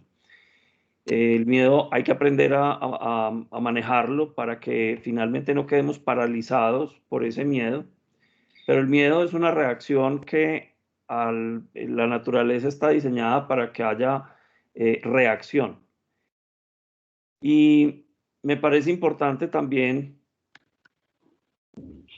como reflexionar sobre lo siguiente. Ustedes hacen parte de una generación a la cual le ha tocado vivir unas condiciones de seguridad bastante estables en el periodo, digamos, que llevan de vida. Si bien es cierto que el movimiento que hay en este momento, pues es un movimiento sin precedentes, pero también pues hay que contextualizarlo porque antes no existían redes sociales, había menos población en el país, es decir, que digamos que ahora se juntan una cantidad de factores que ayudan a que el movimiento sea mucho más visible y que el movimiento sea mucho más, se manifieste, digamos, de una manera más plausible. Pero lo que les quiero decir es, yo estoy seguro que de esta salimos, muchachos. Y yo estoy seguro que de aquí van a salir cosas buenas. También estoy seguro que no se van a resolver todos los problemas. También estoy seguro que no hay modelo tributario perfecto. Si ya hubiera habido un modelo tributario perfecto, no se necesitarían más reformas tributarias. Así de simple. Ya estaría todo resuelto. Entonces, pues hay que tratar de mirar esto con un poco de esperanza. Me parece muy valioso, como les estaba poniendo aquí en el chat, me parece muy valioso que ustedes sean una generación de jóvenes que estén conectados con los temas sociales del país. Es muy importante que el día de mañana, cuando ustedes se gradúen de nuestra universidad y sean líderes en su sociedad, en su familia, en la empresa donde vayan a trabajar, en cualquier sector, traten de ejercer un liderazgo consciente, traten de ejercer un liderazgo conectado con lo social, es lo que necesitamos y es la manera como se puede generar un cambio en la sociedad. Los cambios en las sociedades no se dan de un día para otro. Esto hay que entender que va a ser un proceso que nos va a tomar años, pero que ustedes juegan un papel importante. Bien, muchas gracias, Miguel. Edwin, Edwin, ¿no tienes ahí algún elemento? O si no, el profesor. Oscar, si me dejas, bueno, y después de Edwin, porque está muy conectado con lo que acaba de decir Miguel. Sí, no, yo hago un poco parecido a lo que dice la vez pasada, de recoger algunas cosas que he visto en chat, que escriben los profesores. Yo sigo sintiendo que sí, o sea, creo que muchos estudiantes tienen información, inclusive hasta Robinson le ha dicho a algún estudiante, usted sacaría 5 en el final. O sea, yo pienso que los estudiantes tienen información, se han venido nutriendo bien, otros obviamente están mal informados, sobreinformados, dependiendo de la relación que tengan con qué fuentes de información, la relación que tengan con sus dispositivos, por llamarlo así, pero yo sigo sintiendo que es un espacio que podemos aprovecharlo para intentar recoger nosotros acá, tratar de sintonizar con lo que los estudiantes a lo que nos están interpelando, y es a que les ayudemos a entender el contexto, no solo desde unas necesidades en lo fiscal, sino de qué sintonías o desintonías hay, qué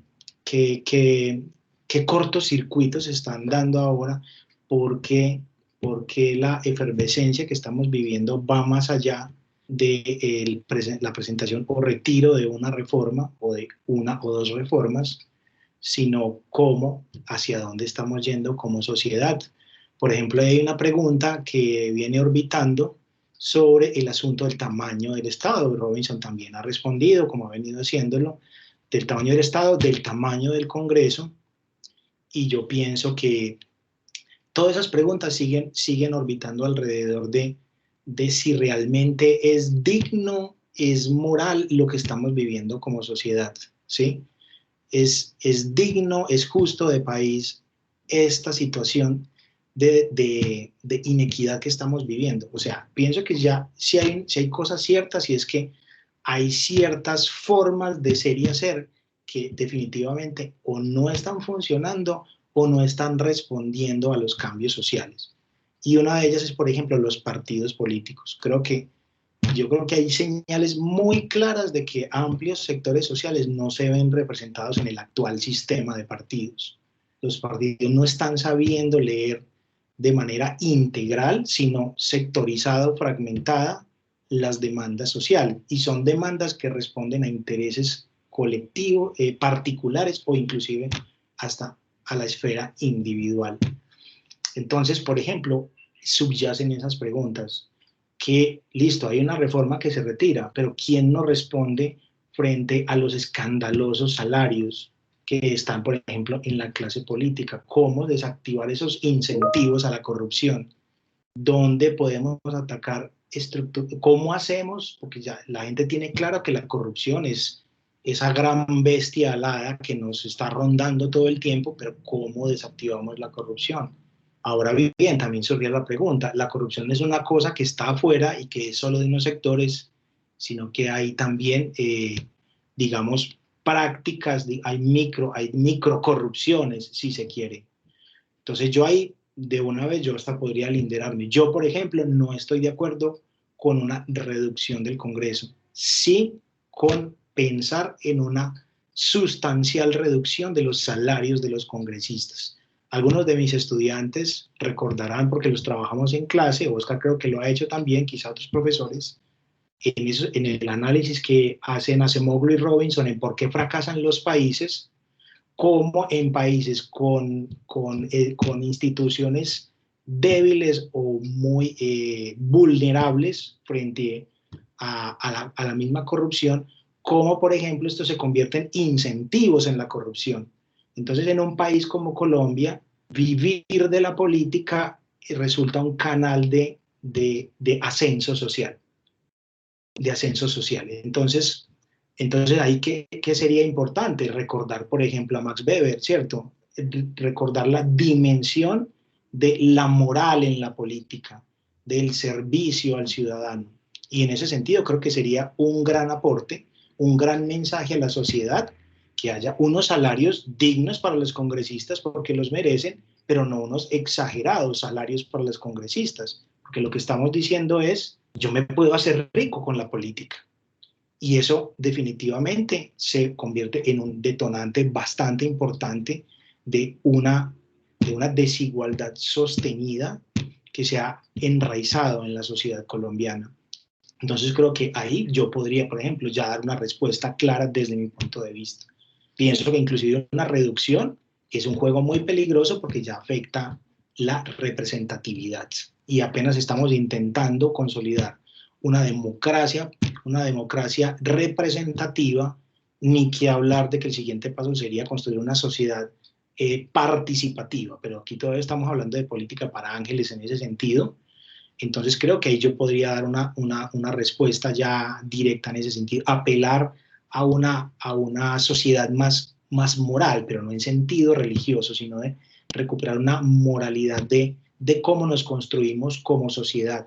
Y eso también, y con esto voy a cerrar esta parte, eso también nos interpela a nosotros como comunidad universitaria, como profesores y como estudiantes. Y eso es algo que también le he dicho a los estudiantes. Es un momento de efervescencia, de cambio, pero si eso no lo revertimos en acciones concretas, por ejemplo, como participar del juego político, entonces ahí vamos a perder mucho terreno. Viene un año electoral, estamos en año preelectoral, y lo que seguimos viendo es que hay unos altos niveles de abstención, que es un asunto endémico de muchas democracias del mundo, inclusive en economías, en países desarrollados, en sociedades de bienestar. Entonces hay una gran oportunidad de que, por ejemplo, muchos jóvenes participen del juego de la política. Voten por quien quieran, pero participen de ese juego. Ese juego se puede hasta cambiar desde adentro. Pero cuando jugamos a la abstención, estamos enviando un mensaje en el que permitimos que otros tomen las decisiones por nosotros. Porque es un juego en el que la abstención no significa que se rebaraja el juego. Se toman las decisiones con los pocos que participan de ese juego, y ahí entramos en esas paradojas del voto, como esas mayorías resultan siendo unas minorías realmente. Entonces ahí también hay invitación a un deber ser de que nosotros también participamos activamente de ese juego y nos metamos y nos comprometamos con la posición política que nos queramos comprometer, pero haciéndolo. Muchas gracias, Edwin. Ahí te hicieron una preguntita en el chat para ti, para que la contestes, por favor. Profe, adelante, Robinson. Bueno, muchas gracias. Yo creo que pues, ya han mencionado algunos elementos, Edwin y Miguel. Voy a volverme un poquito a la pregunta de si hubo mala pedagogía y todo esto. 3 elementos y me devuelvo sobre algo que dijo Edwin que me pareció muy interesante, y es, bueno, ya lo han dicho algunas personas en el chat, y en efecto esta reforma apareció en un momento en que los ánimos ya estaban exaltados por una desigualdad histórica, estábamos encerrados desde hace mucho tiempo, hay temores, hay cansancios, entonces aparece la reforma necesaria, pero tal vez impertinente, la forma como se presentó, y eso fue la gota que rebasó el vaso e hizo que la gente saliera a las calles, y el decano lo decía muy al inicio, como segundo elemento, a la gente cuando tiene unos privilegios ya atribuidos, cuando se menciona que se les van a quitar, eso es motivo pues, de una molestia grande, y me refiero a 2 ejemplos muy concretos. Yo no sé si para ustedes sea de conocimiento que, por ejemplo, los magistrados, los profesores de las universidades públicas, el 50% de sus ingresos es renta exenta. Y cuando se menciona que eso se les va a quitar, entonces eso, pues ya vemos que los profesores de las universidades públicas también empiezan a apoyar este tipo de situaciones. Pero lo tercero, creo que Natalie lo mencionó y quisiera darles unas cifras muy contundentes al respecto, y es que nos quedamos en la mirada de corto plazo, y es importante que cuando se propongan políticas o reformas como esta tan importante, se logre hacer una evaluación ex ante, pues para mirar qué efectos tendría, o qué pasa si no hay la reforma. Esa es otra pregunta que nos tendríamos que hacer. Entonces, si la reforma se aprueba como está planteada en este momento, esto va a tener un impacto en los ingresos de la clase media, como decía Isaac hace un momento, pero ese impacto es de corto plazo. En el corto plazo, los estratos los deciles de ingreso superior, digamos el 50% de los ingresos superiores en el país, van a tener una disminución en sus ingresos del 1.7% en promedio del 2021 al 2024, en ese periodo. Pero a partir del 2027 y del 2027 al 2030, en promedio sus ingresos crecerían a una tasa del 3.3% anual. Y eso significaría que compensarían esa pérdida, por decirlo así, de los años anteriores. Con lo cual, con la reforma se estaría impulsando el crecimiento económico y ahí se beneficiaría tanto la clase media como los ingresos más bajos, de acuerdo pues con una proyección que hizo la Universidad EAFIT. Yo creo que al contar este tipo de información, la gente estaría más dispuesta o aceptaría con mayor tranquilidad este tipo de reformas. Y en relación con los servicios públicos, se estaba proponiendo el 19% al IVA para los estratos 4, 5 y 6, pero los estratos 5 y 6 hoy pagan una contribución para los estratos más bajos y eso desaparecería, entonces casi que quedarían igual. La mayor carga quedaría sobre el estrato 4 y eso sería un asunto para discutir. Total es que nadie quedaría mejor, en un escenario mejor donde pagaría cero impuestos, pero sí habría que pensar, y ahí es donde conecto con Edwin, y es lo que llamamos el bien común. ¿Qué tanto estoy yo como ciudadano dispuesto a sacrificar un poquito de mi ingreso con tal de ganar un beneficio para todos como sociedad? Y Edwin lo mencionaba hace un momento, esto es una pregunta que ha estado en la teoría económica desde hace muchos años y ha planteado muchos debates y muchas discusiones y se plantean dificultades. El comentario ñoño o nerdito se los voy a plantear para dejarles algunos textos sugeridos, muchachos, que yo creo que nos ayudan a enriquecer mucho el discurso como ciudadanos, ni siquiera como estudiantes de economía, sino como ciudadanos en general. El primer referente es un premio Nobel, Kenneth Arrow. Él planteó lo que se conoce como el teorema de la imposibilidad de Arrow y decía lo siguiente: si en una sociedad tenemos al menos 3 alternativas para escoger, podría ser 3 alternativas de reforma tributaria, él dice, es imposible llegar a una asignación única que recoja las preferencias de todo el mundo. O sea, ya de entrada demostró la dificultad que hay en llegar a un acuerdo como sociedad.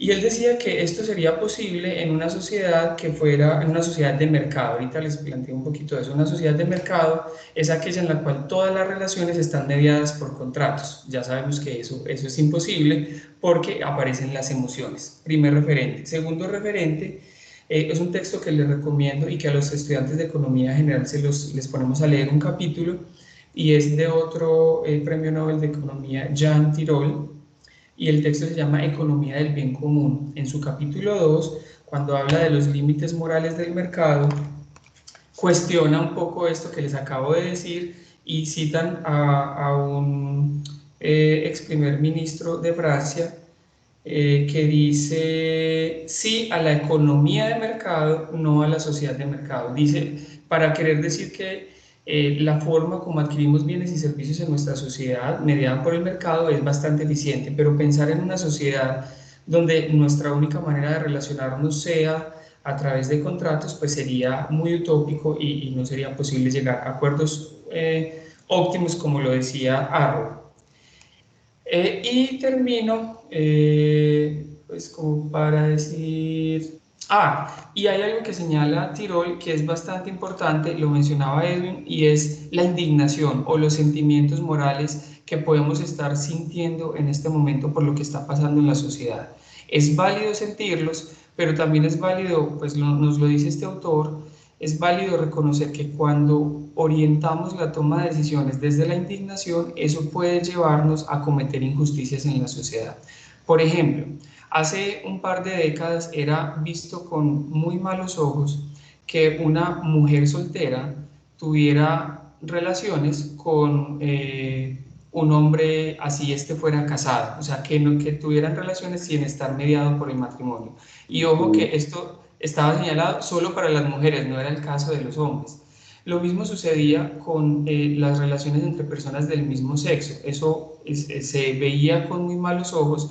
Y si vamos a una elección popular, que bueno, lo vimos en Colombia, un referendo, que pregunte sobre la aceptación o no de este tipo de uniones, la indignación nos va a conducir a perjudicar a un grupo de personas que en su libre ejercicio toman una decisión y que, muy importante, no tiene externalidades sobre otras. Es decir, que dos personas se amen no impone daños a otros, pero la indignación podría llevarnos a tomar una decisión que restrinja esa libertad.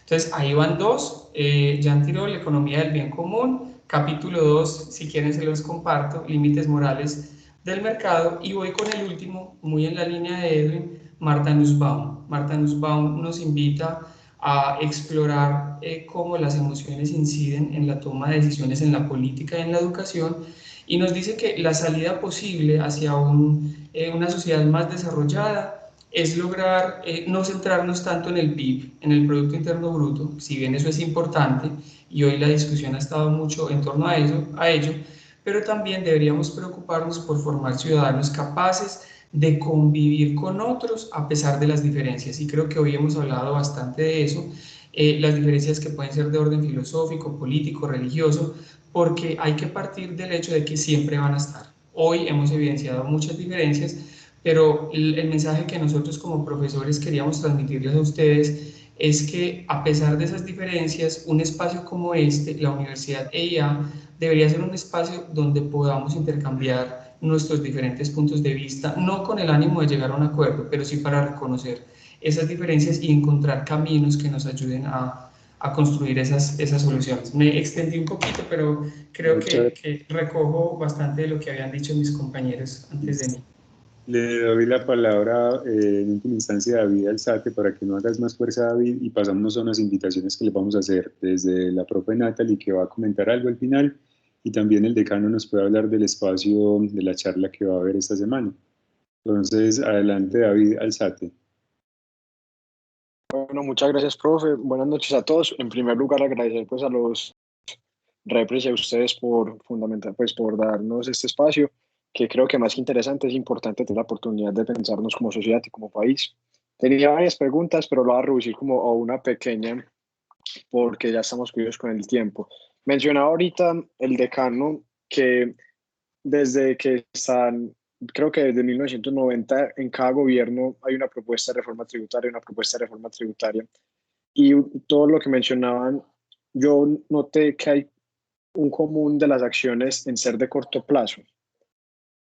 No sé si sea muy asociado como a la cultura política de que tenemos que ver que el presidente que escogimos en 4 años tiene que hacer algo palpable para decir que fue bueno, pero ¿por qué estas reformas no piensan también a largo plazo en crear proyectos que generen desarrollo, crecimiento a través de las décadas? Porque sabemos que pues, estos cambios, sin más en materia económica, no es algo que pase de la noche a la mañana o en 2 meses.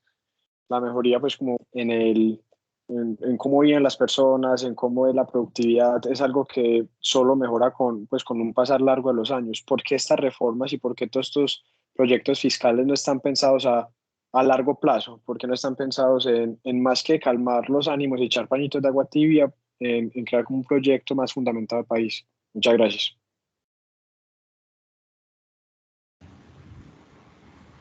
Sí, David, decano, ¿desea?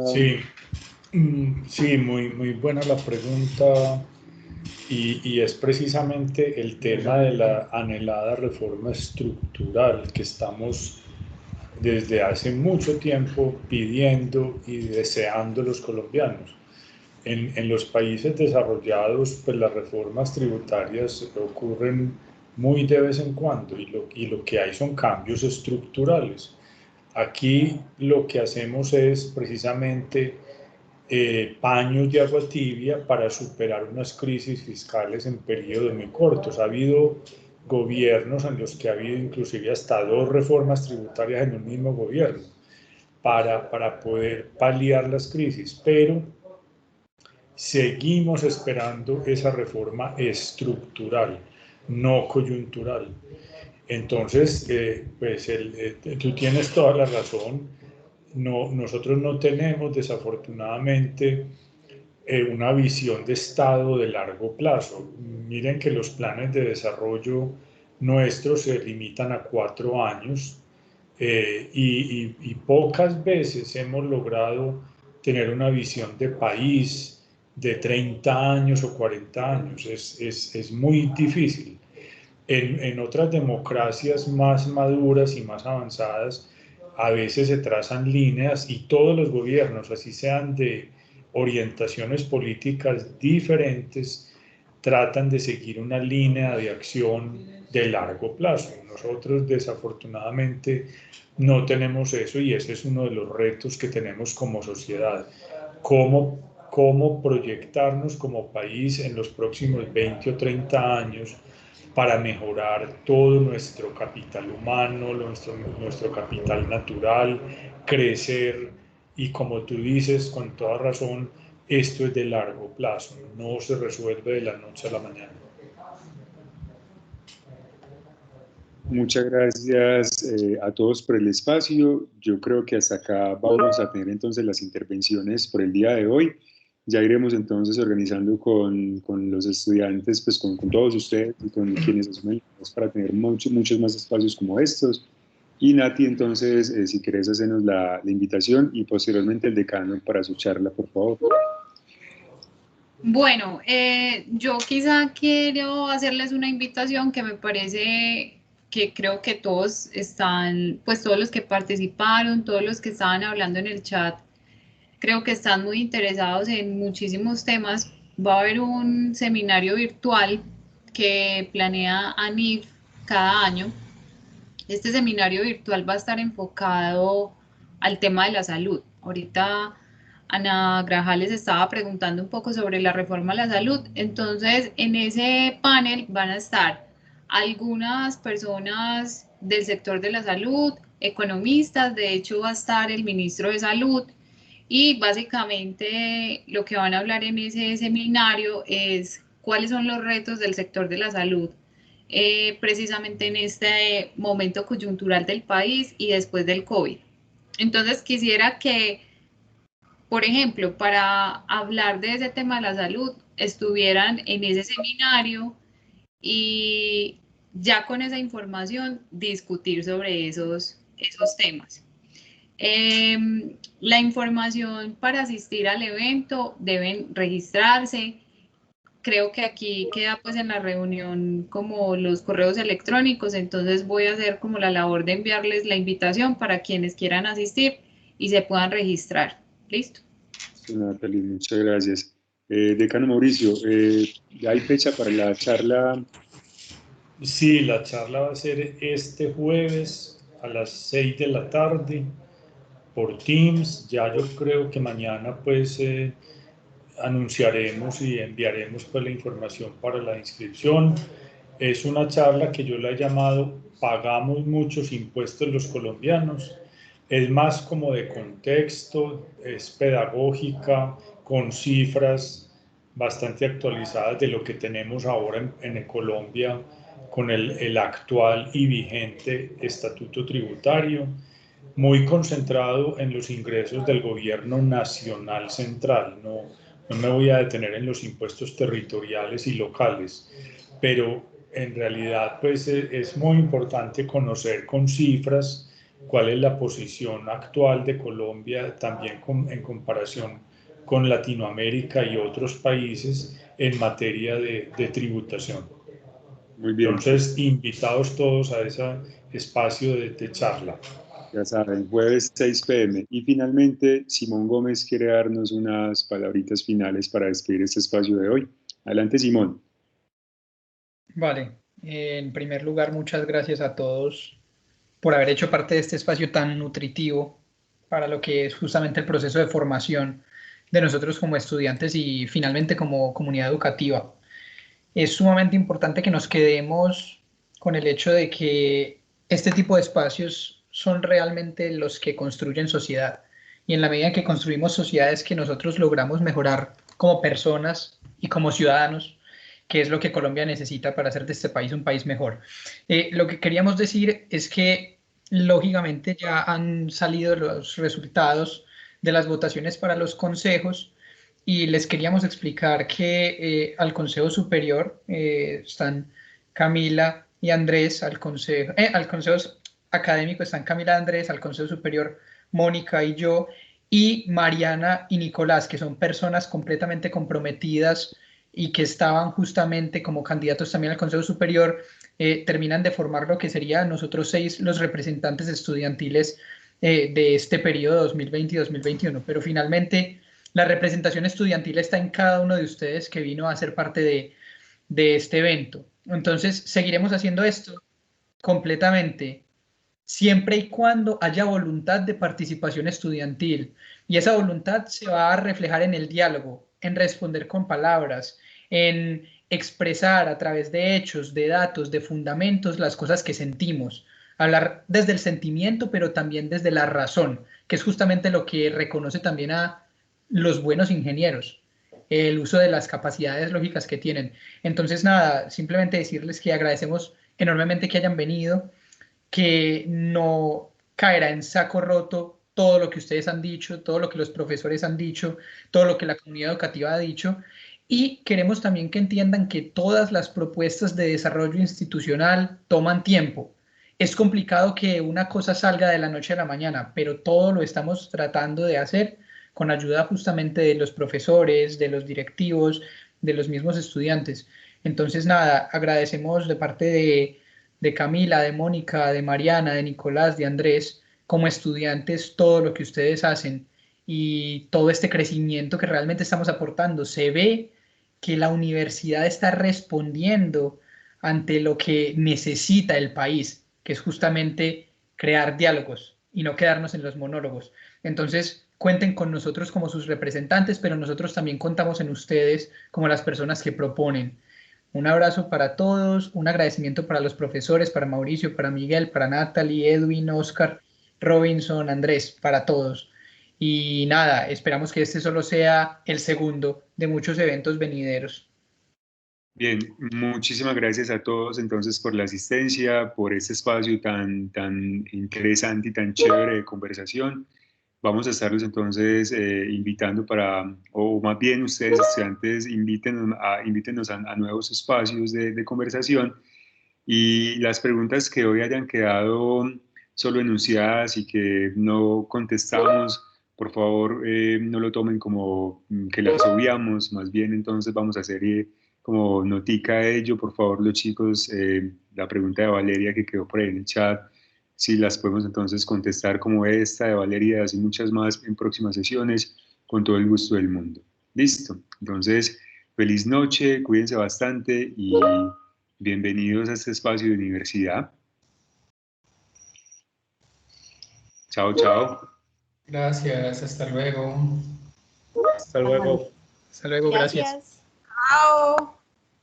Adiós. Ya puedes hablar, Camila. Pues sí, más o menos. Cuídate mucho, hablamos. Chao, gracias.